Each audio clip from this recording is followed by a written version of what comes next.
everybody, it's time to LOL. Listen out loud, that is. It's time for Anime Jam Session with DJ Ranma S, Mako-chan, and Ari Rockefeller. Hey everybody, welcome to Anime Jam Session, episode number 492. We are that podcast that talks about anime, games, conventions, the fandom, geek stuff, and everything in between. I'm DJ Ranma S. I'm Ari Rockefeller. And I am Mako-chan. And Ichigo Gami is out tonight. She's working on some commissions, but she's probably chilling in the background, working on commissions. She might pop up in the chat, so if you see her, say hi and show her some love and support by going over to her stream at Twitch TV/Strawberry Paper Doll. I believe she streams Tuesdays, Thursdays, and Fridays at 3 p.m. Eastern. So if I got that correct, I think I deserve a penny on that one. So anywho, how is everybody doing tonight? Tired, but not bad. Same old. Y'all know me, so you know how it goes. So, and I just realized I forgot to update the title for the week, so I'm doing that real quick, and that should be done and done. It's a little bit too small, but I'll deal with that in a little bit. So, anywho, we are live tonight, week of March 30th, 2021, right here on Twitch TV. You can find us here every Tuesday night from 9:30 to 11 here at Twitch TV/Anime Jam Session. And don't forget, we are also part of the Voice of Geeks Network, so you can check them out at vognetwork.com as well as Twitch TV/VogNetwork. They kick things off Sundays at 8 p.m. with the Bobby Blackwolf Show, followed by Orange Lounge Radio at 9. Also, don't forget you can interact with us on Discord. vognetwork.com/Discord. Every show that's part of the Voice of Geeks Network has their own channel. So come by, hang out, post some news, and interact and have a little bit of fun with us. And we should be opening the pool real soon. And I just heard the sound effect. Memorial Day, most likely, unless it rains. Well, interesting enough that you bring up Memorial Day. Around that time, we hit episode 500. Nice. 500 episodes, and nobody ended up in well, someone did end up in the hospital. 500 episodes later, and we're alive for the most part. I'll accept that. So you know. Yeah, I was about to say, I think 500 episodes in, I think we've all ended up in the hospital at least once. For various reasons. Some more recently than others. For as long as we have done this show, I have not ended up in the hospital. Lucky you. I guess. But is it really luck, though? Just saying. Is it, though? Anywho. We're going to, how was your week? How was your day? Kurabakari-chan, that will never happen. Ever. It's an impossibility. And as much as I have tried, it's just not gonna happen. And trust me, I've tried. Okay, so if you're wondering what Mako-chan is talking about, Kuro Hikari-chan says 500 episodes and they still haven't shut me up. I'm like one of the hosts. I mean, if y'all want to run an episode without me and I could just sit here and just drink my water, we could gladly do that experiment. I'm curious about that. Yeah, no, that's why it would never happen. Well, though, speaking of trying to shut you up, and that's a really weird segue, my memories came up on Facebook, and one of the very first pictures for that memory was Ranma with 3 bowls of ramen in front of him. Oh yeah, it is about that time. This is usually Zenkai Con. Yeah. And we thought that ramen place was kind of broke ass. No, it wasn't that it was broke ass. Yeah, I mean, look. Yeah, I like ramen. I enjoy it. No matter where I travel, I try to try ramen wherever I can. Evidently, this ramen place near the con got a massive influx of weebs, and they had to dilute the broth. And I was just, the noodles were great, but the broth simply sucked. And that's why I had that expression on my face. I should find that picture and post it to the page and let people take a look at it. Okay, where was I? Hey, you tell us about your week and day. Well, as I've been excited about, today was payday, and Ching. third one of the month. That's only going to happen one more time this year. I think in the fall sometime.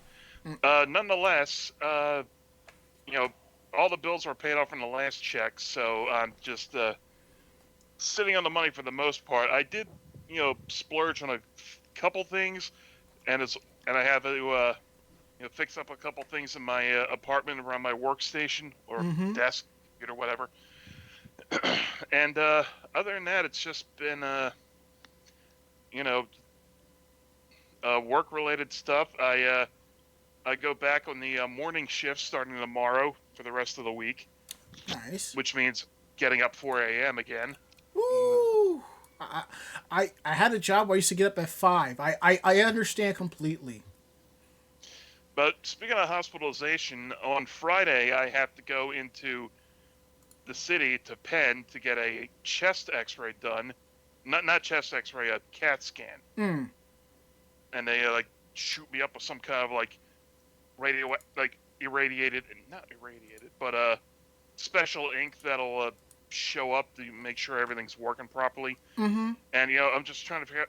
And the whole time I'm thinking wait, how am I going to get there? Because they specifically told me that yeah, you can't drive yourself over here. I'm like, well, this is going to be fun. Good thing I got the Uber app. Well, what day is this? Friday. Oh, Jesus. What time? Like around 11 or 12 o'clock. I might be able to help you get back to the train station. That's probably the best I could do. I'm not too worried about Okay. all things considered, but it's just one more step that I'll have to take. At least, and yeah, it is Good Friday, which I'm not sure if we get paid for that holiday. I know we get paid for Easter. Though I will say, not having to go to work on Friday, all things considered, I will be able to get my traditional Good Friday rack of ribs. Now, I want to break here real quick and see that Bobby Blackwell said his week has been spent angering Sacramento weebs, apparently. And I just want to say, Bobby, you're doing the Lord's work. Welcome to the good side. You're doing the Lord's work, okay? At least once a month here, I say something that pisses off the fandom because they don't want to hear it because it's the truth. And as the saying goes, the truth just hurts. So, Or screaming out, "No, my narratives!" Shit.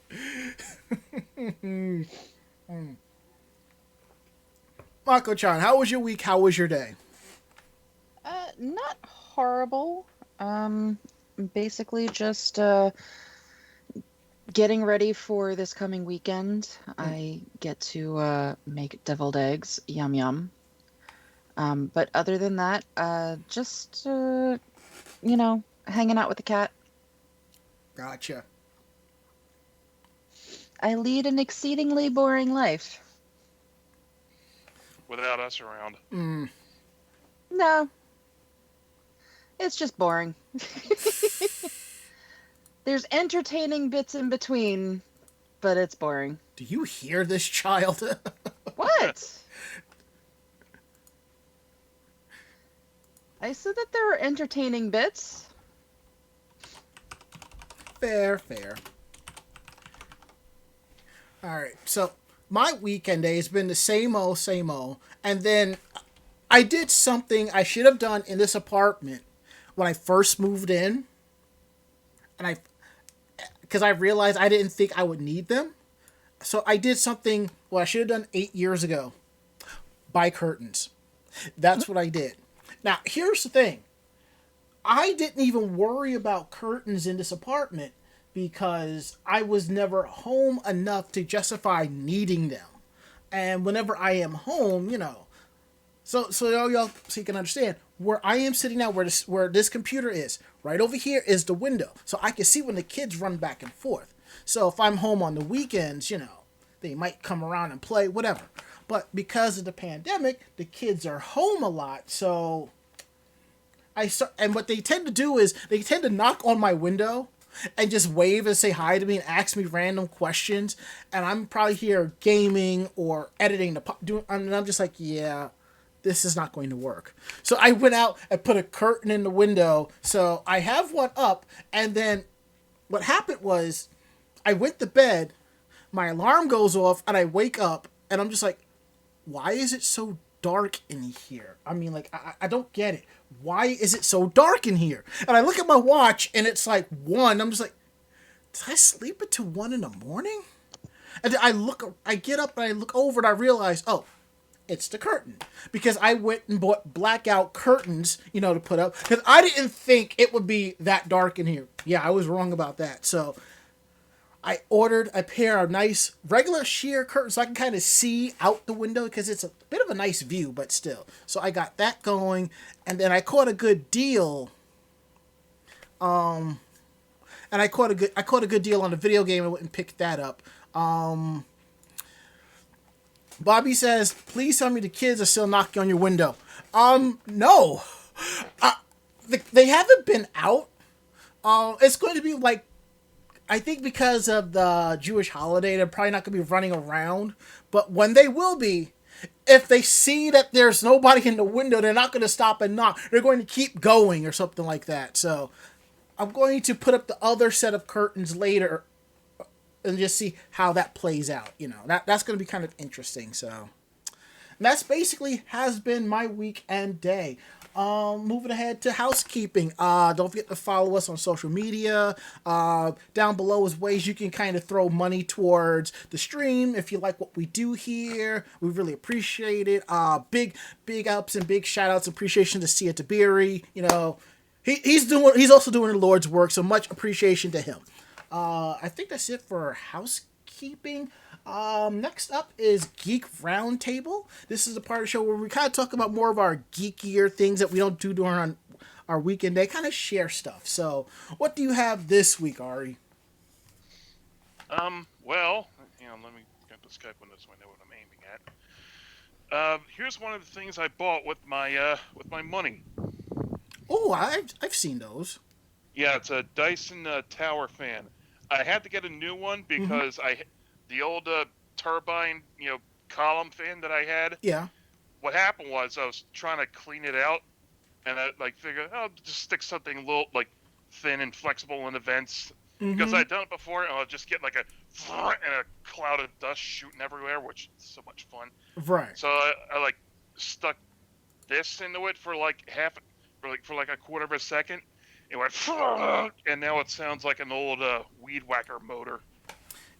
I hear you, because it still blows wind, air around, but I can't really I can't really sleep with that kind of rattling going on in my ear. No, I totally hear you. During the wintertime, I had this old rickety heater, so I gotten used to the noise, but when we do our show, I have to turn the heater off because you'll hear it. And I just got tired of it one day, went out and bought another nicer, taller, temperature-controlled heater, and you don't even know it's on. I mean, you can hear it, but the motor is basically, you wouldn't even know it's on. So, so I'm appreciative of that, so. Moving right along. No introduction needed. As you can see, somebody here on the show is somebody's biggest fan, so take it away, Mako-chan. Well, no. I mean, I won't say that I'm a biggest fan, but I'm definitely a fan.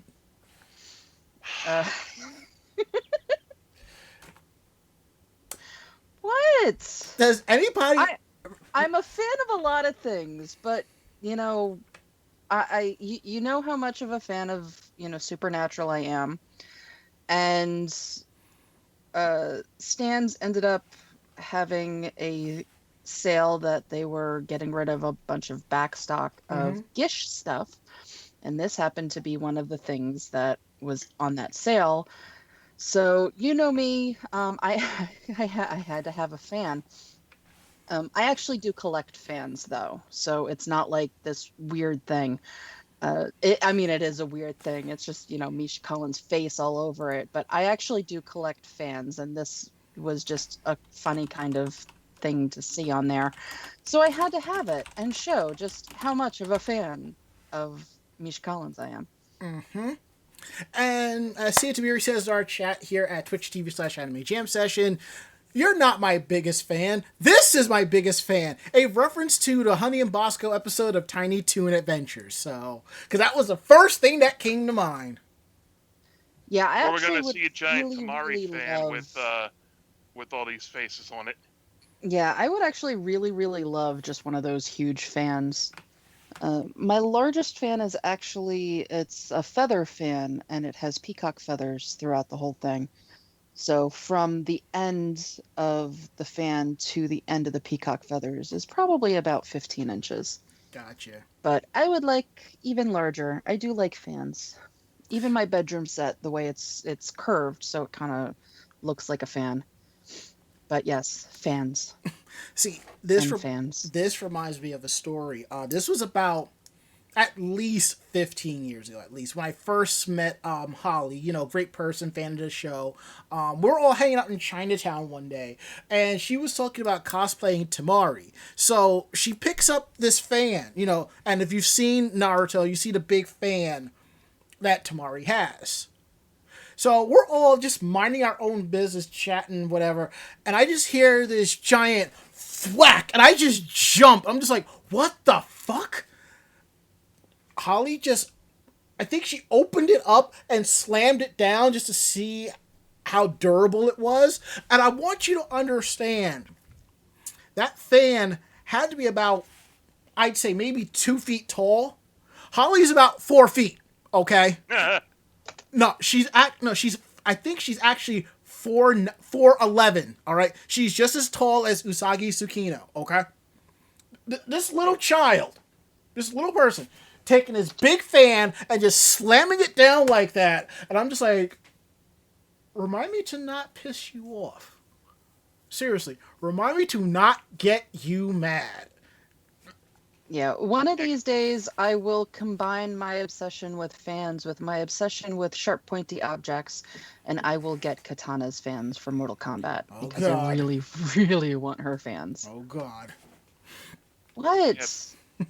It's not my fault that I obsess to the point where I have to collect shit. If it ain't fans, it's knives. If it ain't knives, it's alcohol. If it ain't alcohol, it's fans. The cycle just keeps going. Yeah, Well, Tessen fans tend to be pretty loud as it is. I can't imagine the noise that thing made. All right, so, for my Geek Roundtable, from time to time, I always check Wario64 and Broke Otaku, for deals left and right. So I came across a deal for this one game called 13 Sentinels Aegis Rift, You can kind of see it here. And I'm just like, they're saying it's a side-scroller and a tactical shooter.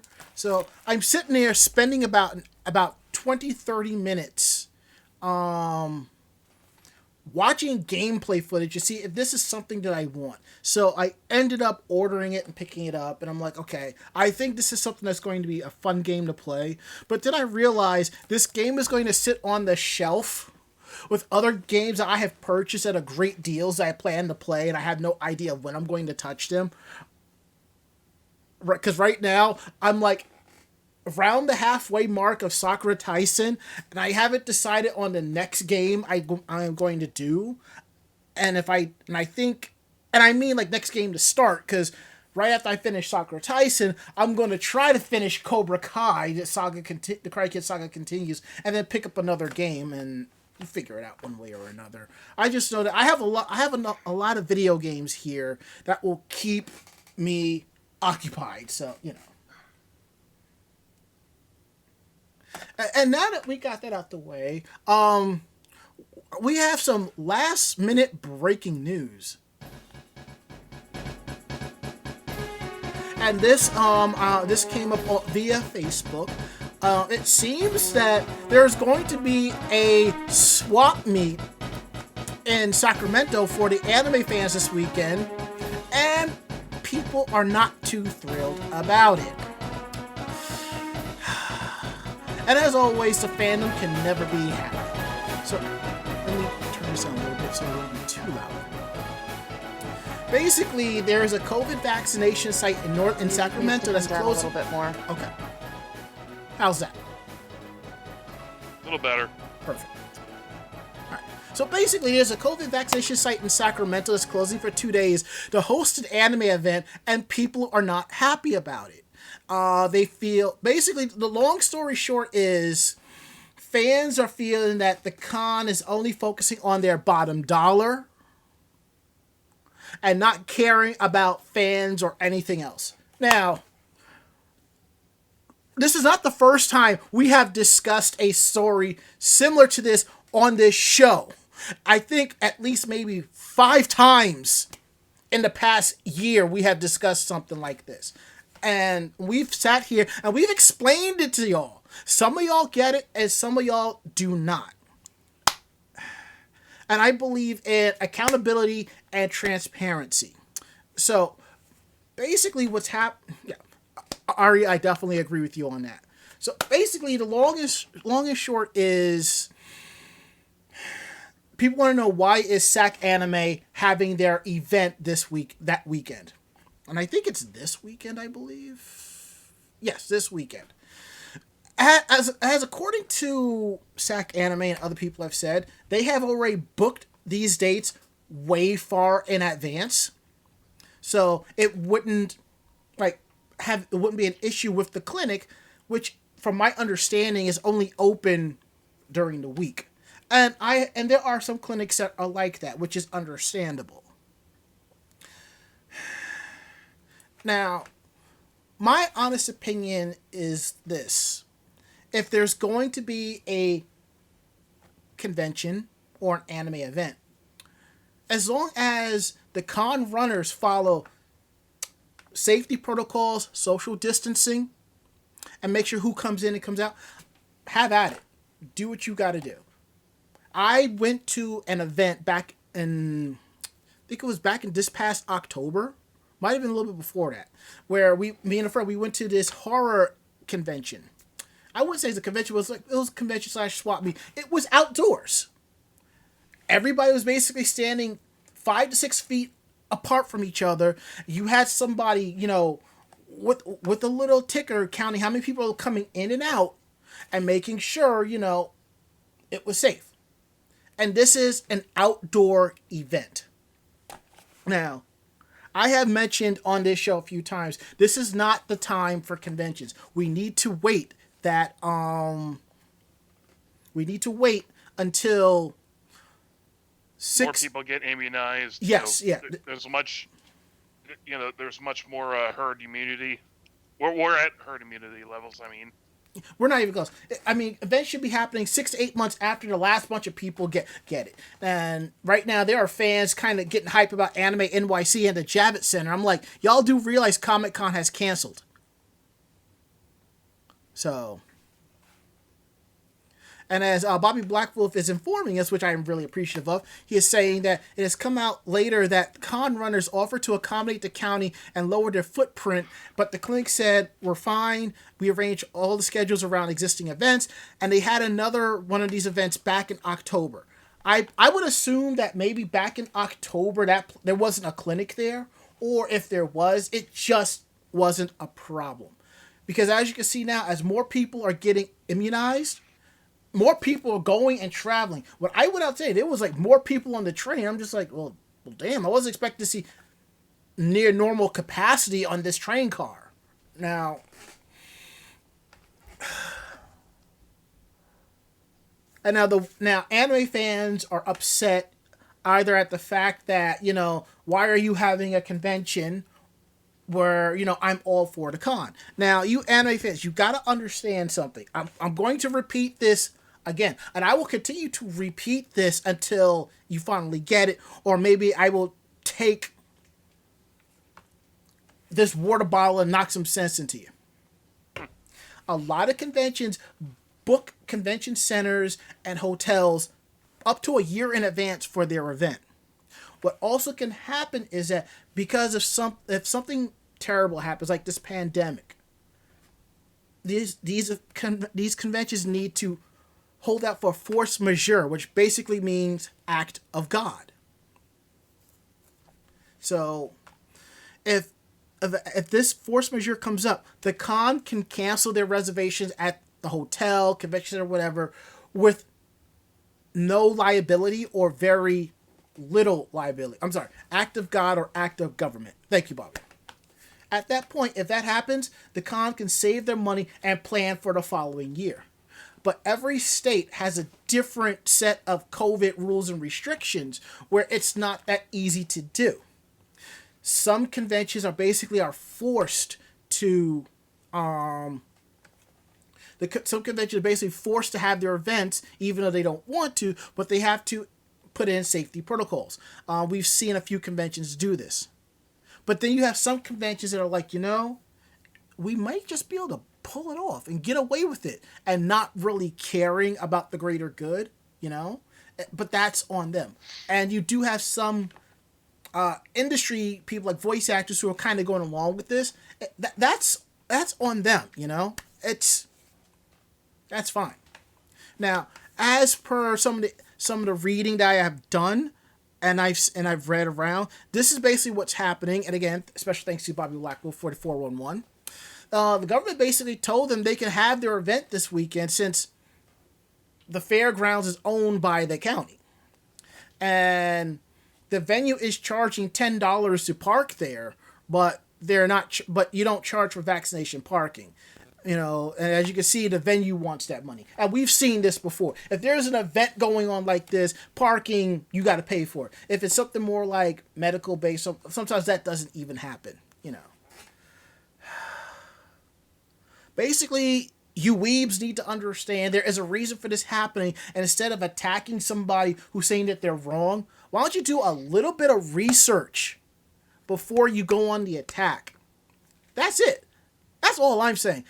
5 minutes to read something, and you'll understand why this event's happening, And I'm going to tell you the world this. isn't about you dumb weebs. Exactly. I mean, I've said it.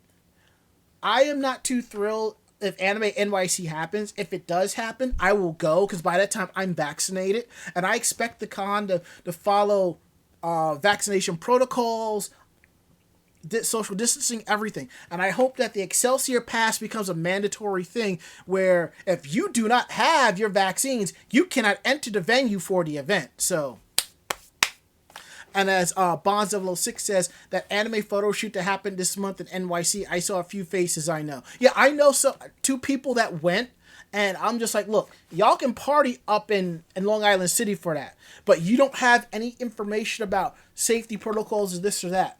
I'm not going. Even though people that are going there are going to have to be wearing masks and stuff like that. If I don't see that, I'm not going to assume that, you gotta set it together. That's just me. So hopefully It's a very awkward situation, and there's very few winners in this scenario. You ain't kidding. And also, what's interesting is that at least the entitled weaves are going to fail harder than anyone. You're not wrong. And I got an email here from a friend of the show, Drew. He basically forwarded us let's see if I can find it here. He forwarded to me SacAnime's newsletter, and they were basically kind of skirting around it. So I'm just like, that's kind of, because we had a discussion on this on my personal Facebook, and I basically said, if this is an indoor event, I kind of have a problem with it. If it's an outdoor event, then it's okay because you're outdoors, because when there are indoor events, let's be real, nobody respects the 6 foot rule, which is now the 3 foot rule, but still, no one respects that, Because as per the newsletter here, They're saying that we take the safety of our attendees, exhibitors, guests, and staff very seriously. Masks are required and social distancing is highly encouraged. We have over 150 socially distant exhibitor and artist spaces for selling all things pop culture with an anime twist. That's quite interesting, you know.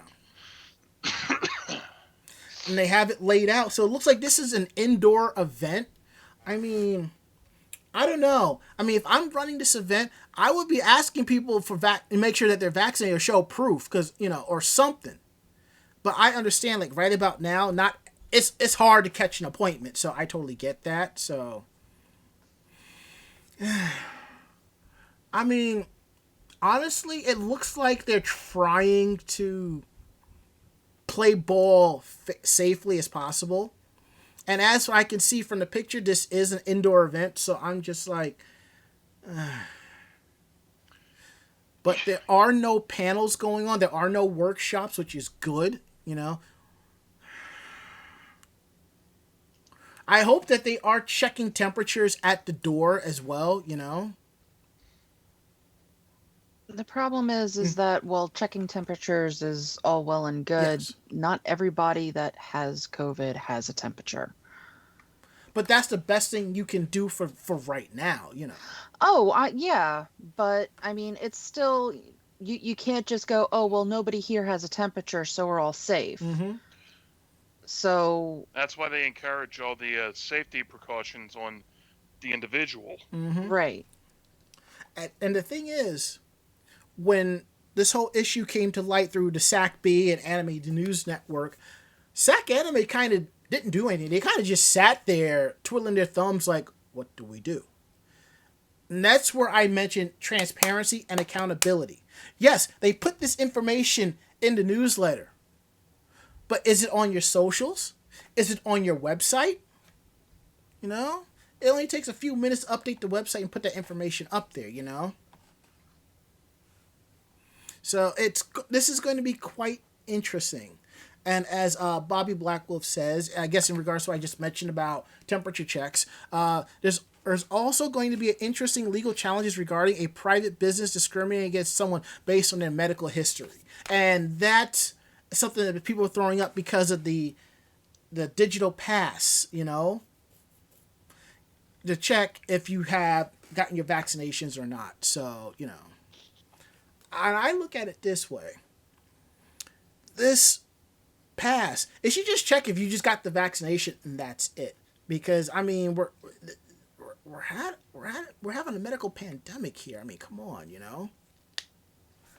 I mean, I got the card in my pocket. It's going to get updated on Friday, so I got no problems, you know, whipping this out to show so I can go into a venue to go watch a game or do something. Freezing. The way, excuse me while I whip this out.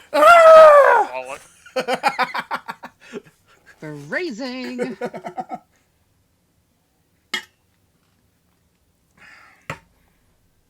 All I know is the next few months is going to be quite interesting, and SacAnime has their work cut out for them. And I know people who are going to now boycott the convention because of their actions. And I can tell you this now, half of them will be going next year. Half of them will be going, if not all of them, because you get mad, it goes away. The con has something a guest that you want to see, and you're gonna go. So,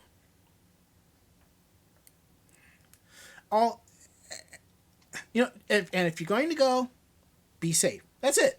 Be safe. So, I think we got this fully covered here. Mm-hmm. Yeah. Oh, and one more thing I want to say before we move on. I forgot to mention earlier. As Bobby mentioned, SacAnime had the way between not having a future con, people boycott or not having a con at all. Something I forgot to mention earlier. So, if a con has to happen, they basically got to do something or else they're not going to have any money for a convention the following year. Because remember, we did discuss Otakon saying about how they were having a bit of financial difficulties and they were having a fundraiser so that there would be hopes of Otakon 2021, which, as far as I know, people are booking rooms for. I don't know if tickets went on sale for that yet, so it's just interesting. Because just remember, if a con has to cancel and they have to pay out of pocket for all the penalties and stuff, that could break the convention. Because there's very little profit with cons every year, unless you're running something professional like that's coming out of Reed Pop or something like that. So, anywho, moving right along from conventions making adjustments to con cancellations, what's going on with that, Mako-chan? Yeah, so there are a couple of conventions that have decided to either cancel or they're going to change things up. Mm-hmm. The first one up, and this is another controversial decision, Comic-Con International, this is San Diego Comic-Con, they have decided that they are going to do an in-person event over Thanksgiving weekend. So basically they said, it is our hope that by fall conditions will permit larger public gatherings. So they're all gung-ho. They are planning to have something during November. The issue with that, which I don't know if they actually thought about this or not, is that come November, you're also looking at the first potential holiday that everybody will actually be able to get together with their family while being safe, because it's, the end half of the year and a lot of people will have their vaccinations by then. So now all of these industry people, all of these industry guests, and the people that would normally be going to this event in the first place, they're now going to have to go, do I actually go and visit family that I haven't seen in the better of almost 2 years, or do I go to a convention because they decided to have it on the same weekend? There have actually been a lot of industry guests, comic book artists, comic book writers, book writers, sci-fi guests that usually are invited to go to San Diego Comic-Con, and they have said, we're not going. We are not going. We don't care what happens. This is the first time we're going to be able to hang out with their family. What the hell were you thinking? So, yeah, not a really good idea on that part. But at the same time, I mean, if there are enough people that don't care about going to meet up with their family, hey, or look, are estranged from them for any number of reasons. yeah, I mean, hey, look, you can go to a convention during Thanksgiving. On to other things. Animazement 2021 is canceling because of restrictions in North Carolina. Basically, everything is going to automatically roll over. That is, artists and dealers, they're automatically rolling over to 2022. And any of the registrations that have already gone on, those are also automatically rolling over to 2022. It is now slated to be held May 27th through 29th in 2022. So if you had tickets for that or were planning on going to that, better luck in 2022. Last up is PAX East, and they have gone ahead and canceled the June in-person convention that was supposed to happen between June 3rd and June 6th. Instead, they're going to have an online event that is going to be slated for July instead. So it's looking like they will hold virtual PAX online for July 15th through 18th. So, yeah, there are some big names in that changing things up to try and take COVID into consideration. But, yeah, have fun with all of that. And I was thinking about the whole Comic-Con thing. I can tell you this right now. I know people that would they will go to the con before they will break bread with their own family. They haven't seen them in over a year, because let's be real. Almost every single person who is watching this live, watching the encore presentation, listening to the podcast, know at least one person that eats, sleeps, breathes cosplay, and there is nothing else more important, you know? Which is kind of it turns into mania way quicker than you'd think. Well, my thing is, it's not just about the people that are going just to have fun. It's about the people that are going that would be the content of it. If you're going to lose all of your creative content makers because they want to actually spend time with their families, then you're just going to hang out with a bunch of friends, and why go to Comic-Con to do that when you can just hang out with a bunch of your friends cheaper and easier outside of the convention? And that makes the most amount of sense. But the number one answer to that, which is basically a cop out, because it's a con. You know. I mean, look, I miss cons just as much as the next person, but I tell you what, I think I'll be visiting friends and family for a Thanksgiving plate before I step foot in a convention, unless I know for a fact they're handing out turkey dinners at this con. And even still, I'm like, you know...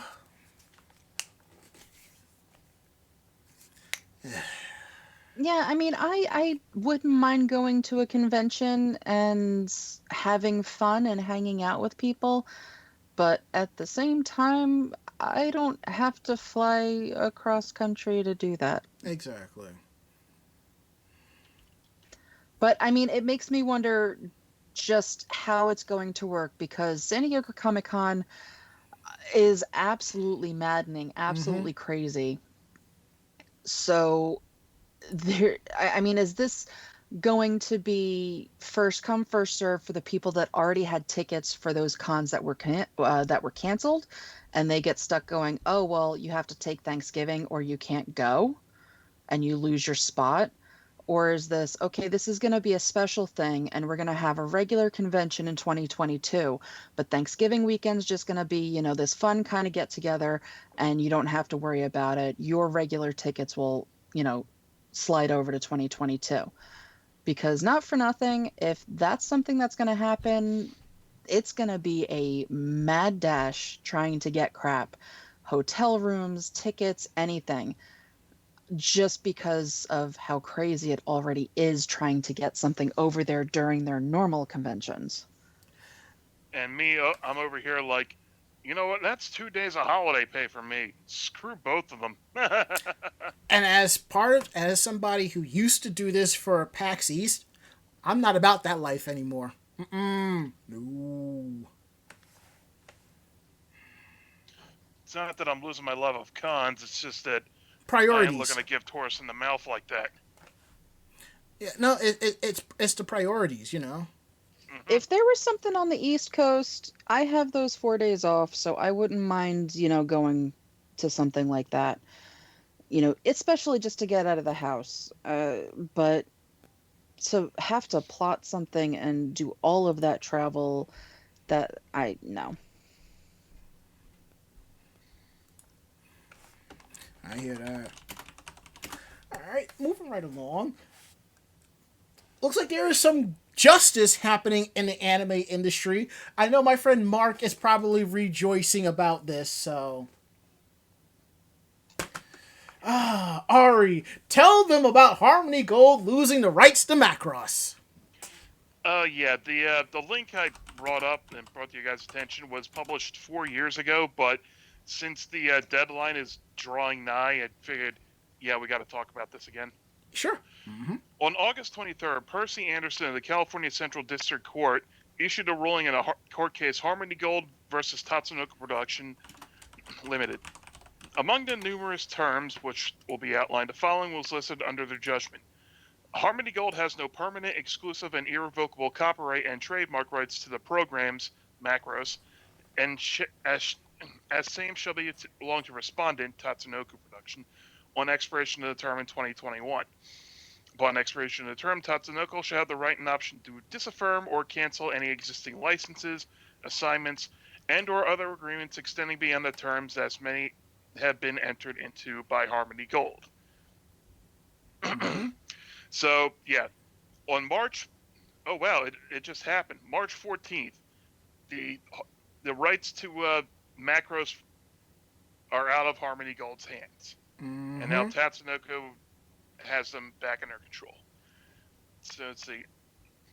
And yeah, this has been a long legal battle. So yeah. on May 16, 2017, Harmony Gold and Tatsunoko entered arbitration in the Arbitration Tribunal of the Independent Film and Television Alliance over a dispute over the licensing agreement filed in 1991. So, wow, this goes way back. The license gave, quote, exclusive and irrevocable rights to exploit, and that's the word they use here, Super Dimension Fortress Macross, Genesis Climber Muspeta, and Southern Cross. AKA, these were the shows that were hacked up and Frankenstein together in the Robotech. And what was his name that did all of that? Well, I forget that fucker's name. Carl Masick. Carl Masick. Yeah, it's called a massacre when an anime is screwed up that badly.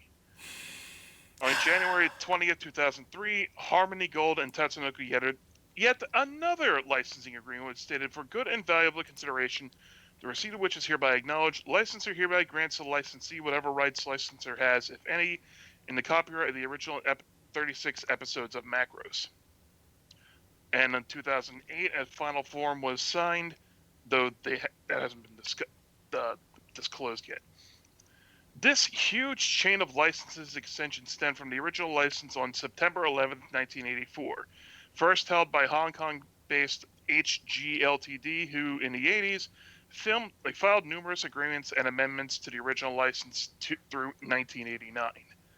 And this is when HG transferred all the rights to Harmony Gold. Mm-hmm. And through their licenses, Harmony Gold produced 4 animated titles, along with numerous video games, books, comics, etc. Robotech, Robotech 2, Robotech 2 The Sentinels, and Robotech The Shadow Chronicles. And now, the original Robotech series ran for 85 episodes and used no new footage. Robotech 2 featured additional third-party animation and new animation, along with the original plot. The Sentinels ran for 3 episodes, featuring an original plot by Harmony Gold and used new animation that was originally produced by Tatsunoko. And Shadow Chronicles was an original work vaguely connected to the Mospedia arc. The title featured new animation and an original plot. This is quite a lot to take in. Yeah, so basically what Bob Coffey, who is our resident Macross fanboy, he's basically saying Harmony Gold still has the rights to the Macross TV series, and that's it. But I'm going to assume that in the future, Tatsunoko is just going to put all this stuff out on Blu-ray. No, actually Tatsunoko doesn't do anything like that.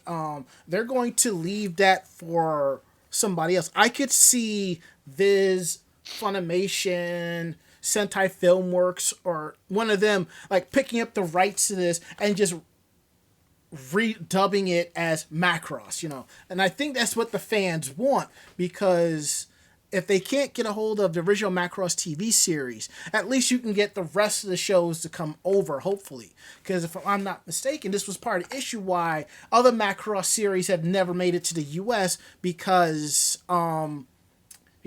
people know Robotech, so, yeah. And people look at Robotech like that. Mm-hmm.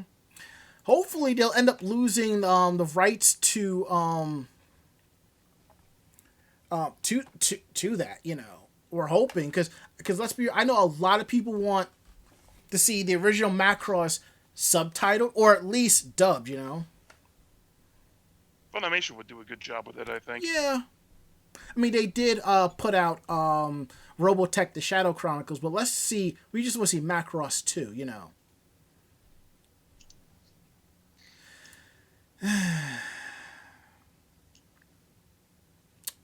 So, and you wonder. Next. I said, who's next? I think that would be me, because this is one of my. We're gonna talk about one of my favorite animes, which kind of surprises me that it's getting a console release. Yuru Camp, or better known as Laid Back Camp. It's an anime about 5 girls who have basically a camping club and they just go camping. It's a cool slice of life anime. So, but it seems that there's going to be a console game that Mages is working on. So, could be a PC game, could be a mobile game.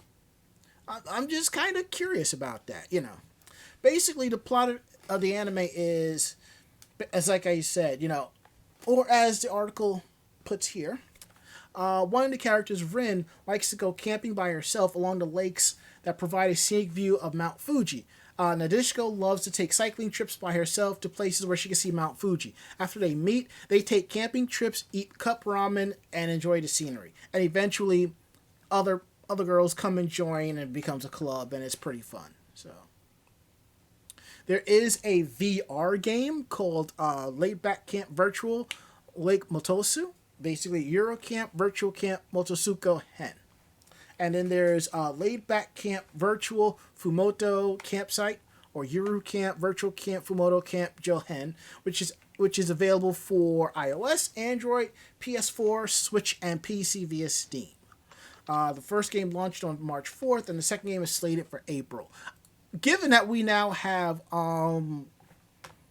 Goat Simulator, Farming Simulator, why not Camping Simulator 2021? I mean, why not?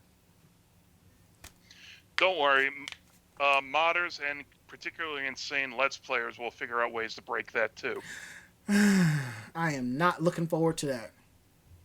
I don't know. One of the my favorite Let's Players mod.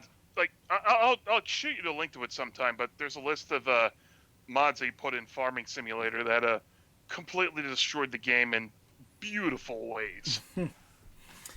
As Bob Coffey says, Yuru Camp is the most comfy show ever, and Ronma421 says, I have the 3 box sets they released in America a while back.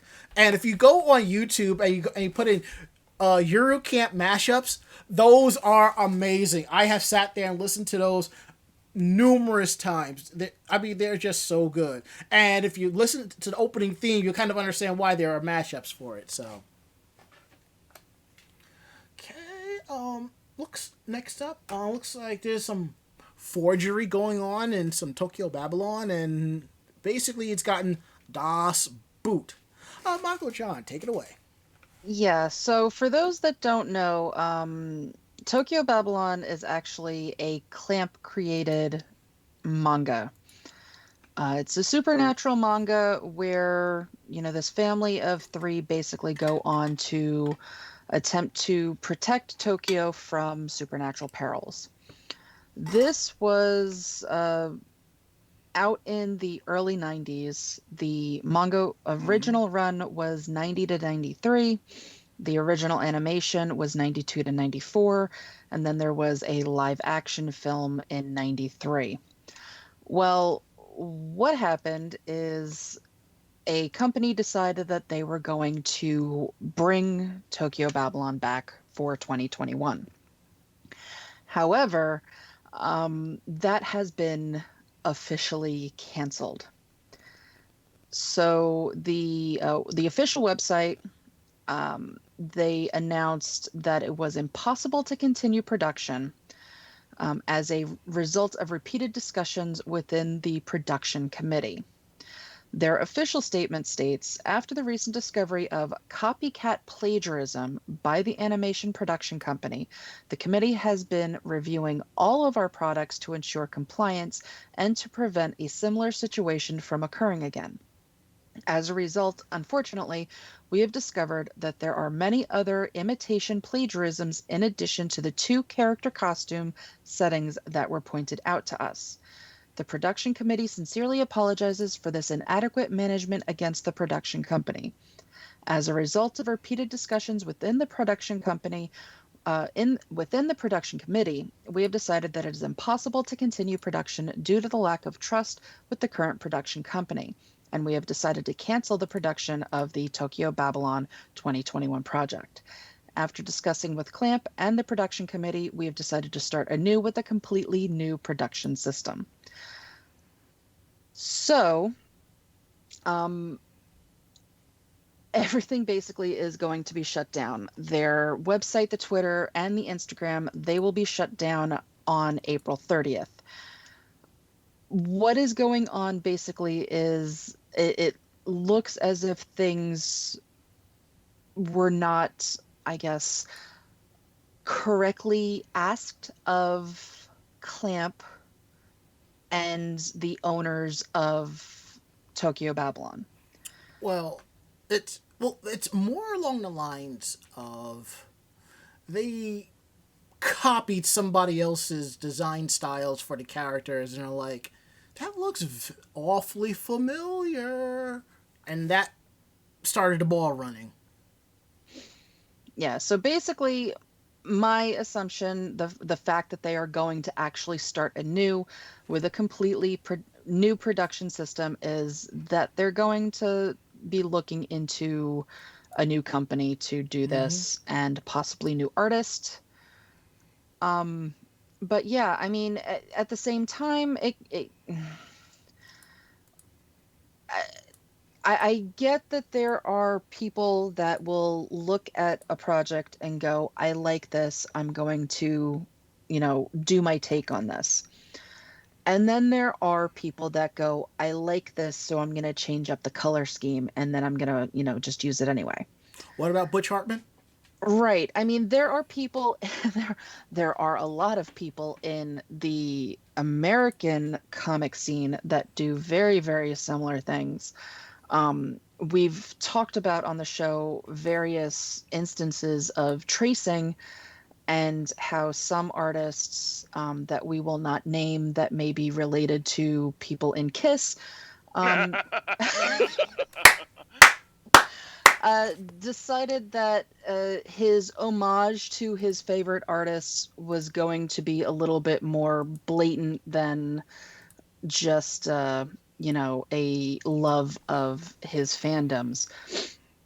And unfortunately, that happens a lot. And if it's not caught in time, things like this happen, where it's too difficult to go back and make the corrections to have this be able to even just be postponed.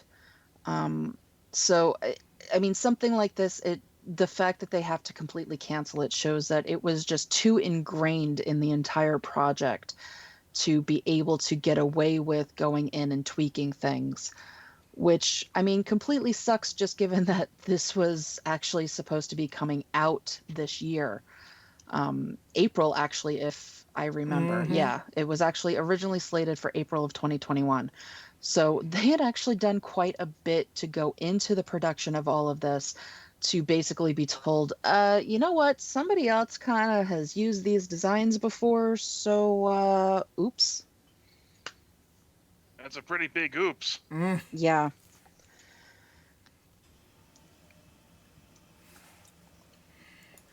Anywho,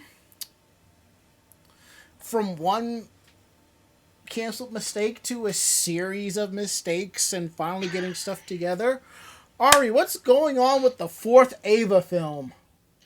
It's the highest grossing anime film in the franchise in just 21 days. And somewhere out there, Hideaki Anno is just driving around in his car with sunglasses on, and money is just flying out of his car. It's like... So yeah, the swan song of the Evangelion franchise, for now at least, Evangelion 3.0 plus 1.0 Thrice Upon a Time, has surpassed the lifetime box office gross of Evangelion 3.0 to become the highest grossing film domestically in the series after less than a month in theaters. Since 3.0 plus 1.0 was released in Japan on March 8th, it's grossed a total of about 6.1 billion yen, or about $55,000 US. No, 55 million. 55 million, sorry. I forgot that's about 4 million tickets sold. Yeah, Evangelion 3.0 only grossed 5.3 billion yen in its lifetime, and this includes re-releases. The box office gross was helped by its release on premium formats in Japan. While Evangelion 3.0 released in standard screens in 2012, 3.0 plus 1.0 released on standard screens, IMAX, and 40H. Though beating its previous film in just under a month is no small feat, and will likely outgross 3.0's worldwide gross in Japan alone. And it was delayed twice due to the coronavirus pandemic, and still broke records on the first day. And it's the longest film in the franchise, and no word on an international release in the film. And looking at this poster, I just want, like, part of me just like picturing, please just have Shinji spear tackle Gendo and try and drown him in the surf. Like, hold him face down in the water as the waves crash on him. Just please. Well, given that... Or he kicks him in the dick so hard it undoes the third impact. I'm not a difficult person to please in this regard. Yeah, I could just see Gendo and Sho Tucker just battling it out for worst father of the year.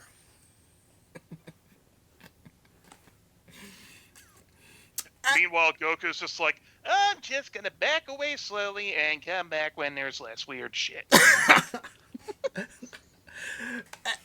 All I have to say is this, and hopefully this image works. Congratulations!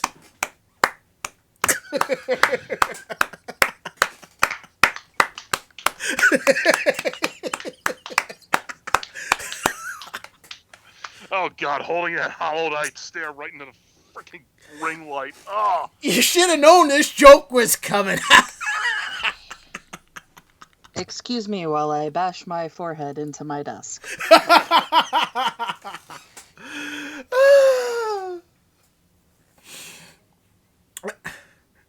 I think that's going to be my new go-to when somebody posts something great that's happened to them. I'm just going to go, congratulations, and just walk away.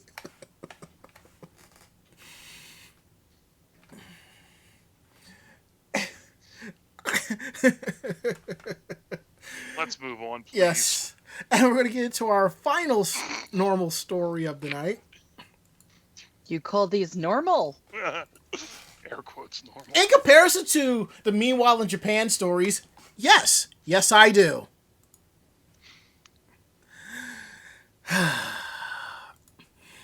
Funko officially debuts Pops in Japan featuring Dragon Ball Z, which honestly makes the most amount of sense because it's like basically the number one like anime in Japan and merch and so forth. So, in news that will surprise many, really. Funko has officially expanded into the Japanese retail market with the launch of its popular, if polarizing, Pop line of super deformed collectible figures. While the line of Pop figures were available in Japan through specialty retailers as import, complete with foreign language packaging and sometimes adorned with retail exclusive packaging, this marks the first time Funko will make the line available in Japan through a much wider retail base with assistance from Bandai Toys. The hope is that by efficiently introducing the line with the local distribution by Bandai, it will reduce overall costs for existing collectors as well as draw in new collectors that were interested but put off by the higher than average price tags for the figures owing to their previous status as imports. What better way to launch than releasing them with Dragon Ball Z line of Pops, which is really cool. And the images in the article are basically the American like cover, design layout that we've all seen. So I'm going to assume, we're going to see like it's all in kanji and so forth. It's going to be pretty cool. So what's going to be currently available as part of the official launch titles launching will be Goku, Super Saiyan Vegito, Super Saiyan Goku with his first appearance, and Super Saiyan 2 Gohan. Those four. That's the one I really want, the last one. Super Saiyan 2 Gohan? Oh, yeah. I wonder how much they're going for on Amazon and eBay. You might get lucky. We'll have to see later on. All four of those characters will be the first round of figures that will be available as of the launch line on this coming Saturday. Or this past Saturday, given when we got this article.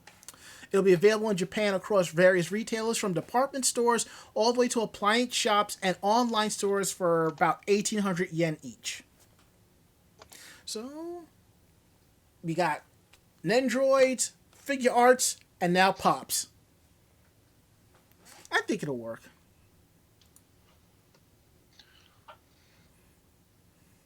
And with reference back to our last story about Evangelion, Ranma421 says, it's Gendo, that dude from FMA that turned his daughter into a Chimera, Sho Tucker, Genma, Saotome, and Goku is still racing to the finish for worst father of an anime.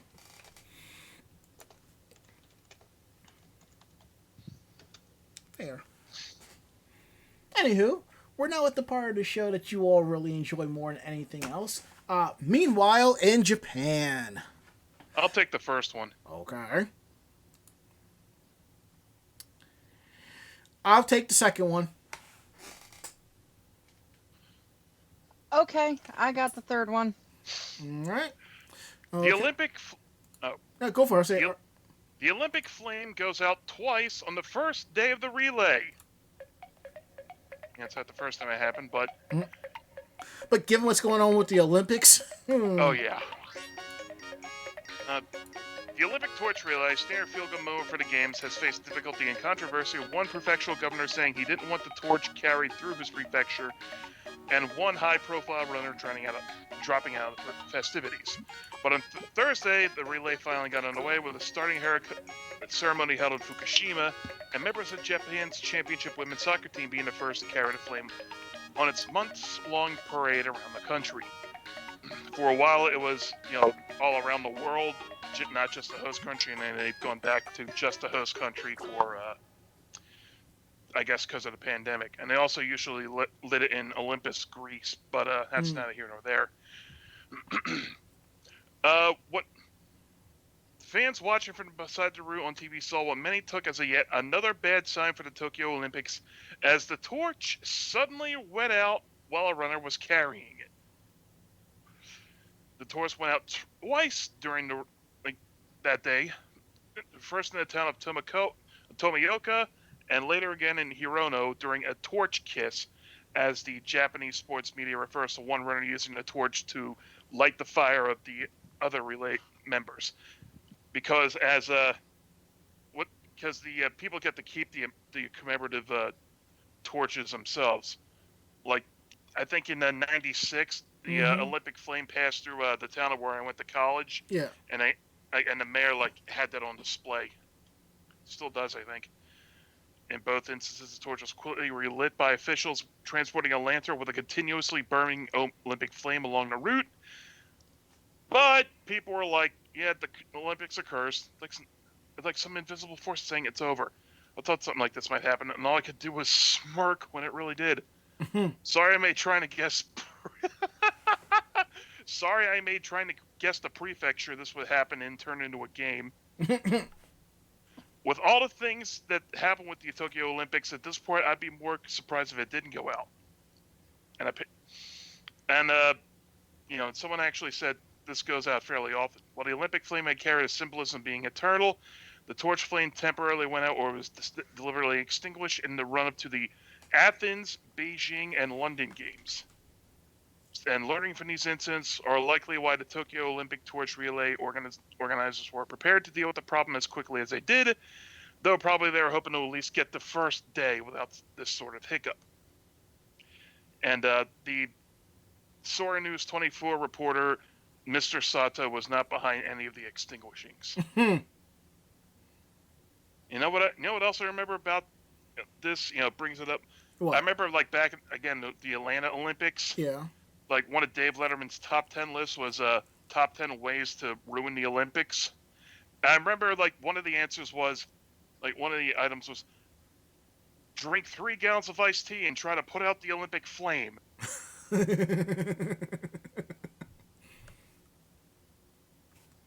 So, that's just terrible. That's a hell of a note to go out on, isn't it? Oddly enough, I've actually seen... I gotta get up early. All right, man. You take care. We'll see you next week, man. All right, let me go ahead and make some adjustments here. And let me... Hey. All right. All right, hold on. There we go. Much better. So then there was 2. All right. This is an odd, strange one indeed. It seems that a labor ministry employee was harassed by his own power harassment counselor. How does that... Power harassment, which is the act of a person in authority at a workplace bullying those in lower positions, is an ongoing problem in Japanese society. In response, the Ministry of Health and Labor and Welfare has set up countermeasures and public awareness campaigns, but they really haven't proven effective enough to eliminating this social problem, In fact, the problem of power harassment is so prolific, it appears to have even infiltrated the ministry itself. It was one of the ministry's very own appointed power harassment counselors who was guilty of driving his subordinates to the point of affecting his mental health. Wow. The problems for the victim started back in April of 2017, where he was transferred to a department in the ministry responsible for policy development and evaluation. There he was placed in the guidance of a manager who also served as a power harassment counselor for that department and was tasked with preventing power harassment within the ministry. All right. And yet, bizarrely, right after joining the department, the victim's boss began to make strange, violent comments such as, "Can I break you?" And "If I say die, will you die?" The victim was also verbally abused in front of co-workers, shunned, and given overtime of upwards to 130 hours per month. That's like 10 hours. Yikes. He has filed complaints with outside departments, but the situation didn't change. And by December of 2018, he had to take a leave of absence. From there, he was diagnosed with depression and anxiety disorder, and he ultimately quit March of last year. He has also filed a public workplace injury claim and compiled roughly 300 pages of corroborating evidence. The response from the ministry was mixed, though. Earlier this month, the victim was notified that his claim was recognized, but that he would receive no compensation for it. On top of that, he was asked to pay back some of the medical benefits he received while on leave. That's fucked. That sucks. I know. Explaining the case to the Mainichi Shimbun, the victim broke down in tears and said, "I don't think this is a ministry that protects the rights of workers." Readers of the news would have laughed at the sheer irony of the power harassment by the power harassment counselor had it not been a tragic story. Comments such as, "It's not funny and yet it seems like a joke. I wonder if the boss got interested in power harassment after learning more about it through training. The only joke here is the Ministry of Health, Labor, and Welfare. We are living in a poorly written manga. How does this even happen?" In the wake of the incident, the boss is reportedly to be disciplined, but little else is known about the matter because the ministry would not comment on individual cases.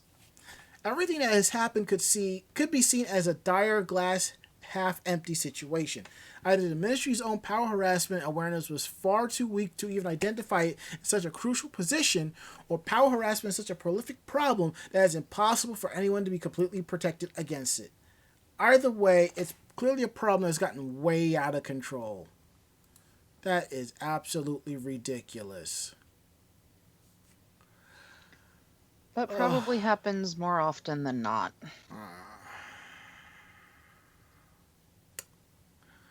All right. Before we get into last story of the night, Ari is here.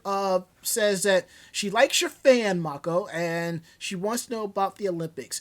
Basically, the Olympic torch went out during the run across Japan, and Japanese fans are like, "We're not surprised." Yeah, given everything that's been going on with the Olympics for what should have been 2021, what should have been 2020, and is now hopefully going to be 2021, but they haven't really, come down and said, yes, we're definitely having it. Considering they are doing the relay, though, I'm going to assume they're actually going to go through with it. But yeah, there's been a lot of crap with the Olympics, and it's just par for course at this point Mm-hmm. with everything that has been going wrong.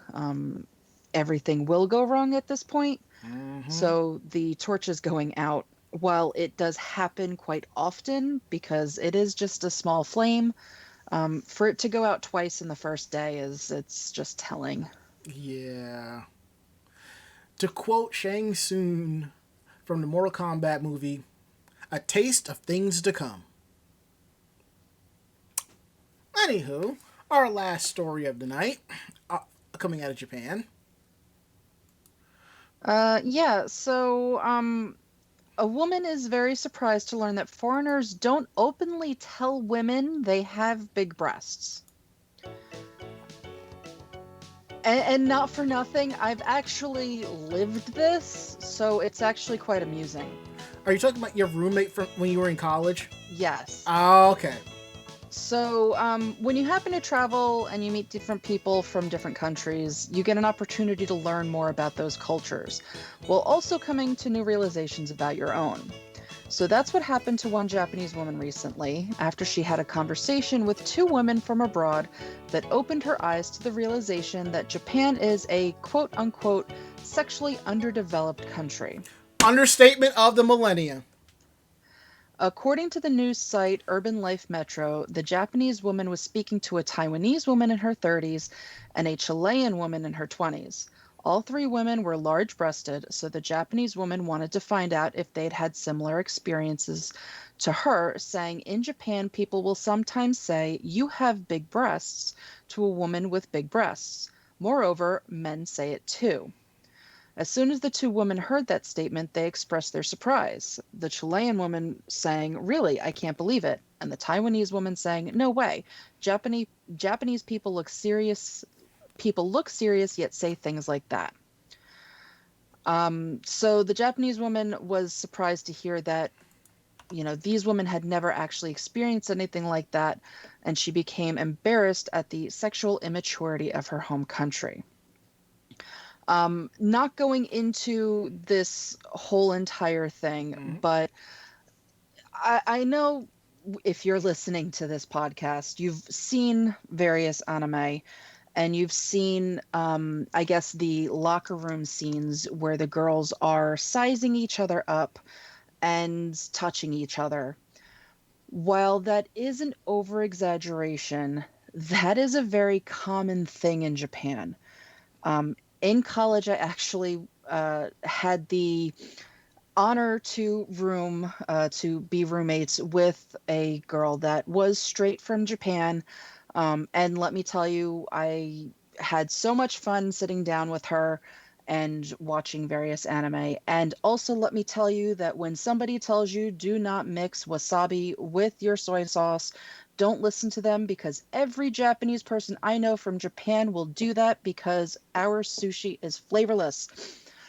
Anyway, so, so we were actually in the dorm one day, and we were just walking past each other, and she actually reached out and grabbed my boob and said, "Oh, yours is the biggest."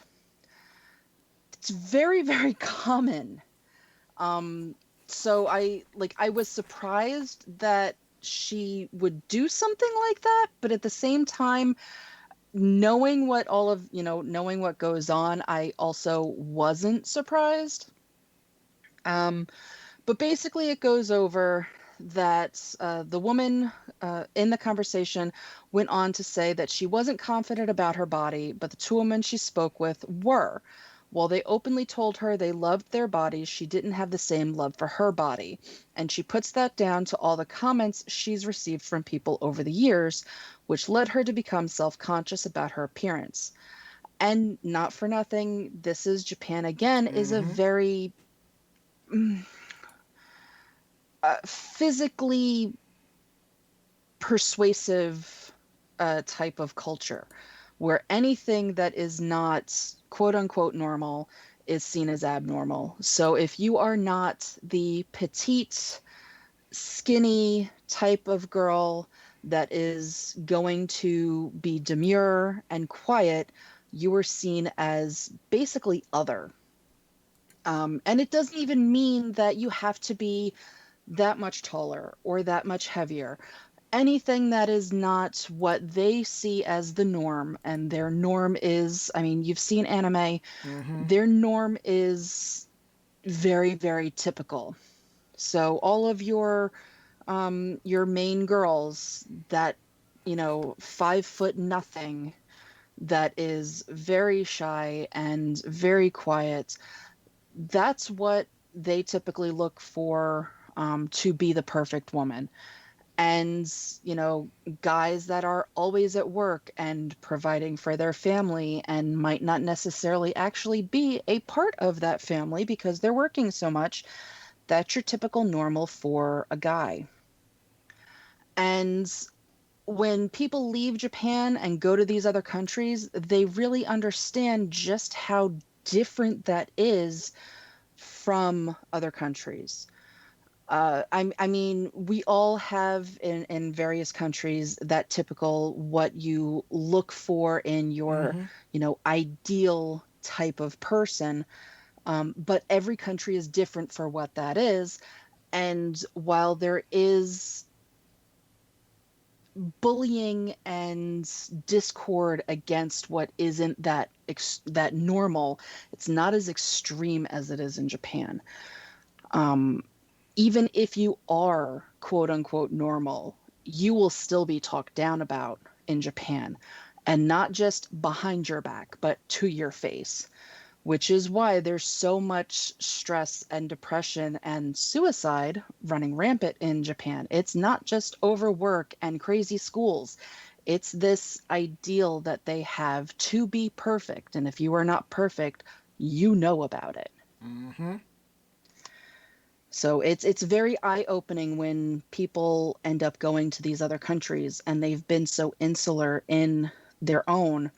And it's not just Japan, it's any country, anybody in any country. When you go outside of your country and learn about what is actually out there and how people outside of your culture think, it's very, very eye-opening and can be almost harsh in that drop of reality that you get.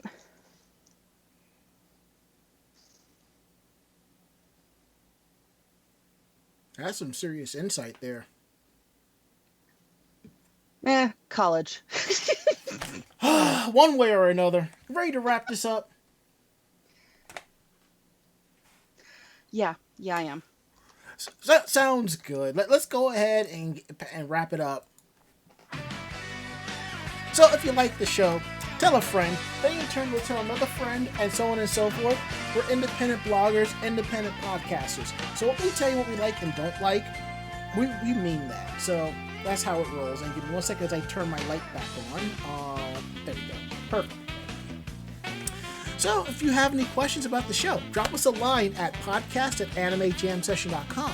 Again, that is podcast@animejamsession.com. We're here to believe you. Don't forget to check out our website at animejamsession.com, where you see our weekly podcasts, anime reviews, cosplayer interviews, cosplayer tips and tricks, editorials, links to our YouTube videos for convention coverage, links to our Facebook page of convention photos, and so much more at animejamsession.com. If you have Android or iPhone, you can listen to our podcast on the go. With any app that you use for downloading podcasts, just do a search for Anime Jam Session. Over 490 episodes available for you to take a listen to, so definitely check them out. And some of these apps will allow you to leave reviews, so we ask if you can, leave us a review. Tell us what you think of the show, and we really appreciate that. And again, don't forget to follow us on social media, YouTube, Twitter, Facebook, Anime Jam Session. Check them out so you can see some of our convention coverage, cosplay photos, when we're going live, and other cool stuff in regards to our website. And don't forget, down below, right down there if you're watching us, are links to where you can donate money to help us keep the show going. All the money coming in pays for hardware, servers, all that good stuff. And that's how we roll. So we really appreciate it. We appreciate the bits, everything. So I'm going to go back and forth real quick for last words. Last words, Mako-chan. I need a nap. That will last me 8 hours. My last words, I'm getting my second shot on Friday. Pedialyte is chilling in the fridge. I'll have some pho on standby. It's going to be an interesting weekend. Well, that is it. End of list. We'll be back next week with a brand new episode of Anime Jam Session, and the whole gang will be here. So, I'm Ranma. And I'm Mako-chan. Great fight, great night. See you next week. Night! Alright, Mako-chan, say goodnight. Good night, Mako-chan. Wow, this ended kind of early, so I'm just going to go ahead and just, I guess, fade to black? That works. Fade to black.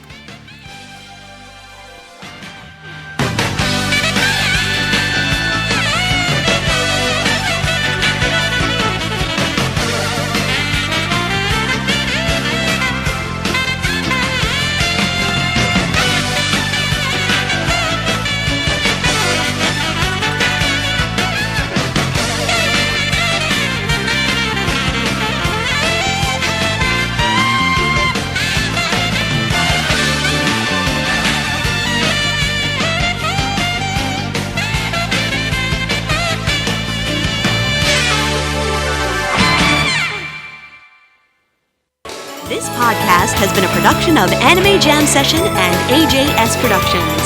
No fanboys and fangirls were hurt, maimed, shot, electrocuted, or pistol whipped in this episode. For now. The views, opinions, and thoughts expressed on the show do not reflect the staff or the network as a whole. But we're still right, damn it! For transcripts of this episode, start typing. Check us out at animejamsession.com. and vognetwork.com for more information about us and other programming. Jamatane!